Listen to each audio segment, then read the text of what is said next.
কঁঠালৰ চব্জি লৈ আহিছোঁ। এয়া দেখিছেনে, কঁঠালৰ মচি বুলি কয় আৰু একদম সৰু চাইজৰ কুমলীয়া হয়। বজাৰৰ পৰা কিনি আনিছিলোঁ। তো আজি আপোনালোকৰ লগতো শ্বেয়াৰ কৰোঁ ইয়াৰ এটা ধুনীয়া ৰেচিপি। মই এতিয়া ৰেডি কৰি থৈছোঁ। এইখিনি ধুনীয়াকৈ ধুই হালকা মানে গৰম পানী দি অকণমান উতলা অহাৰ পাছত টুকি মেলি নিমখ হালধি ধুনীয়াকৈ সানি থৈছোঁ আৰু এইফালে সৰু ডাঙৰ চাইজৰ আলু ডাঙৰ ডাঙৰকৈ কাটি লৈছোঁ। এয়া দেখিছে। তো এই ৰেচিপিটো ফটাফট এতিয়া কেনেকৈ বনাওঁ একেবাৰে সহজ পদ্ধতিৰে ব'লকচোন, ভিডিঅ'টো একদম স্কিপ নকৰাকৈ শেষৰলৈকে চাই থাকিব। এয়া দেখিছে একদম ৰেডি কৰি লৈছোঁ আৰু ইয়াৰ লগত মই একেবাৰে বেছি লোৱা নাই একো। ইয়াতে মই ডাঙৰ চাইজৰ পিঁয়াজ দুটা কাটি লৈছোঁ, এইফালে আদা ৰচুন থেতালি লৈছোঁ আৰু এইফালে বিলাহী এটা কাটি লৈছোঁ। তো এতিয়া এইখিনি মই কেনেকৈ কি কৰি বনাওঁ সকলোখিনি আপোনালোকে চাব আৰু ঘৰত নিজেও ট্ৰাই কৰিব। একেবাৰে সহজ পদ্ধতিৰে বনাম। ব'লকচোন, এতিয়া মই ইয়াত কেৰাহী গৰম কৰিয়ে থৈছোঁ। এতিয়া মই ইয়াত তেল দি ধুনীয়াকৈ কেনেকৈ কি কৰি বনাওঁ সকলোখিনি চাই থাকিব। এয়া তেল গৰম হৈ গ'ল আৰু এতিয়া এইখিনি মই একদম ফ্ৰাই কৰি ল'ম। এয়া দেখিছে ধুনীয়াকৈ তেলখিনি গৰম হৈ গ'ল। এতিয়া মই এয়া ফ্ৰাই কৰি ল'বলৈ বুলি লৈছোঁ। একদম হালকা ফ্ৰাই কৰি ল'ম ধুনীয়াকৈ, অলপকৈ ফ্ৰাই কৰি কাঢ়ি ল'ম। তাৰপিছত অকণমান মছলা এড কৰিম। কেনেকৈ কি কৰোঁ সকলোখিনি চাই থাকিব। খুব খাবলৈ ভাল লাগে। আপোনালোকে ভাল পায় নে নাপায় নাজানো, কিন্তু মই বহুত বেছি ভাল পাওঁ কঁঠালৰ মচি খাই পিনে। তো গতিকে আজি বোলো ট্ৰাই কৰোঁ আৰু অকণমান খাবলৈ একদম মাংসৰ নিচিনা হোৱাকৈ ভাল লাগে খাই বনাই। এয়া এতিয়া মই এইখিনি অলপ ফ্ৰাই কৰি লৈছোঁ। এয়া মই ফ্ৰাই কৰি নমাই ল'লোঁ। ইমানটো ফ্ৰাইতে মই ৰাখি দিছোঁ আৰু এইফালে এয়া বাকীখিনিও মই ফ্ৰাই কৰি লৈছোঁ। একেবাৰে গেছৰ ফ্লেমটো কমাই ৰাখিছোঁ। হালকাকৈ মই ফ্ৰাই কৰিছোঁ আৰু লগতে আলুখিনিও ফ্ৰাই কৰি লৈছোঁ। এয়া দেখিছে, এয়া অকণমান সময় ফ্ৰাই কৰি লৈছোঁ। এইফালে মই এইখিনি ফ্ৰাই কৰি থাকোঁতেই আৰু ইয়াত এটা মই সৰু বাতি লৈ লৈছোঁ। বাতিত মই মছলা এড কৰিছোঁ। ধৰক এয়া মই দিছোঁ মিট মছলা 1 চামুচ, তাৰপিছতে মই দিছোঁ ধনিয়া 1 চামুচ আৰু এইফালে জিৰা 1 চামুচ আৰু এইফালে ৰঙৰ গুড়া অকণমান দি দিছোঁ। আৰু এতিয়া এইখিনি মই যিহেতু পেষ্টটো বনাব লাগিব, গতিকে মই গৰম পানীত অকণমান ঢালি 15 মিনিটমান সময় এনেকৈ এইটো ৰাখি থ'ম। তো মই মছলাটো এনেকৈ ৰেডি কৰি লৈছোঁ।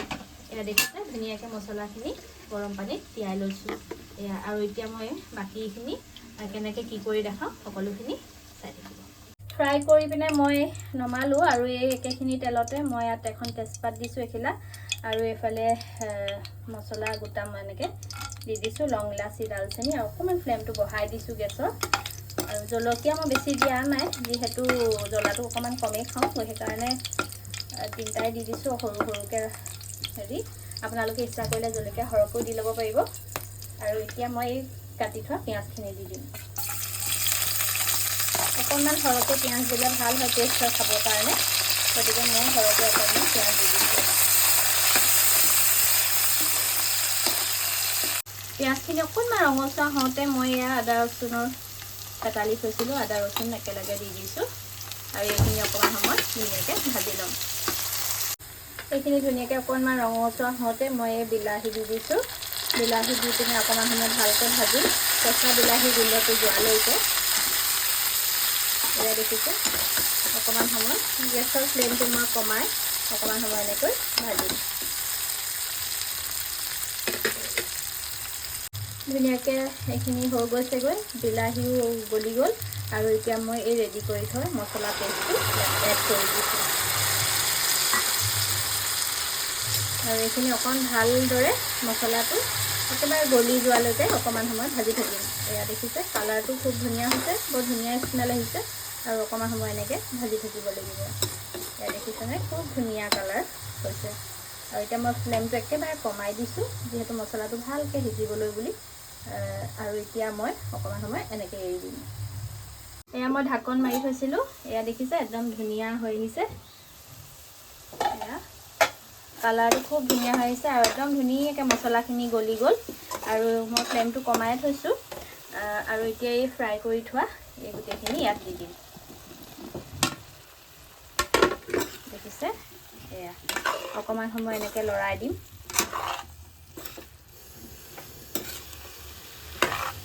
গোটেই মছলাখিনি ভালকৈ কঁঠালৰ চব্জিখিনি সোমাবৰ কাৰণে অকণ ভালকৈ লৰাই দিম। যিহেতু মই ইয়াত ফ্ৰাই কৰোঁতে নিমখ আৰু হালধি দি পিনে ফ্ৰাই কৰিছিলোঁ, বহুত বেছিও দিয়া নাই আৰু অকণমান দিব লাগিব। গতিকে মই এইখিনি ভাজি থাকোঁতে মই ইয়াত অকণমান হালধি এড কৰি দিছোঁ এয়া, আৰু এইফালে অলপ সোৱাদ অনুযায়ী নিমখ। এনেকৈ ভালকৈ আকৌ লৰাই দিম।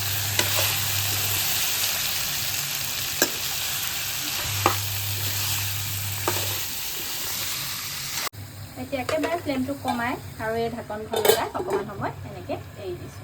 চাওক মই ঢাকন মাৰি থৈছিলোঁ আৰু ঢাকনখন উদঙাই মই এই মাজে মাজে লৰাই আছোঁ। এতিয়া দেখিছেনে খুব ধুনীয়া হৈছে কালাৰটো। এয়া ইমান ধুনীয়া কালাৰ হৈছে আৰু খাবলৈও খুব টেষ্টি হয়। এতিয়া মই অকণমান এনেকৈ লৰাই দিছোঁ আৰু যিহেতু অকণমান জাষ্ট গ্ৰেভি কৰিম বুলি ভাবিছোঁ আৰু ভালকৈ এইখিনি অলপ সিজিবও লাগিব, সেইটো কাৰণে মই ইয়াত এতিয়া মই পানী এড কৰি দিম আৰু এনেকৈ পানী এড কৰাৰ পিছত ঢাকন মাৰি থৈ দিম। ধুনীয়াকৈ উতলি উতলি এইখিনি সিজিও যাব আৰু পানীখিনিও কমি যাব। ফ্লেমটো মই গেছৰ ফ্লেমটো মই কমাই থৈছোঁ। পানী অকণমান সৰহকৈ দিছোঁ, যিহেতু অকণ শুকুৱাই দিম, সিজিবৰ কাৰণে পানীখিনি দি দিছোঁ।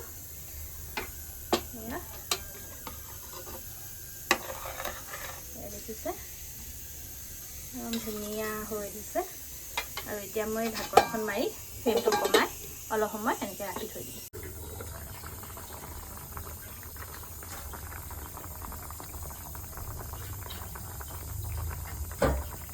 ফাইনেলি মোৰ ৰেচিপি ৰেডি হৈ গ'ল। এয়া দেখিছেনে, মই বহুত বেছি জোল কৰা নাই, অকণমান কৰিছোঁ, যিহেতু ভাতৰ লগত সানি সানি খাব পৰাকৈ।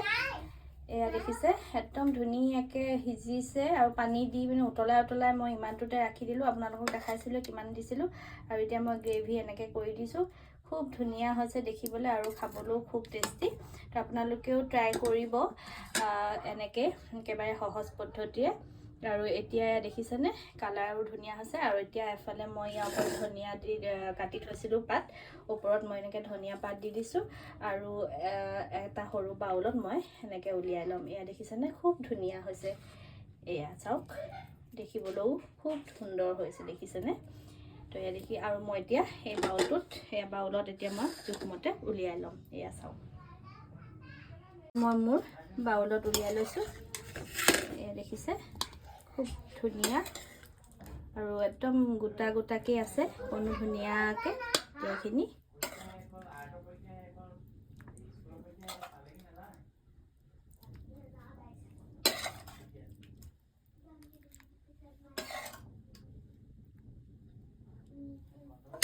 এয়া মোৰ ৰেচিপি ৰেডি হৈ গ'ল। তো কেনেকুৱা পালে জনাব। আজিলৈ ইমানতে সামৰণি মাৰিছোঁ। আজিলৈ আহিছোঁ, বাই বাই।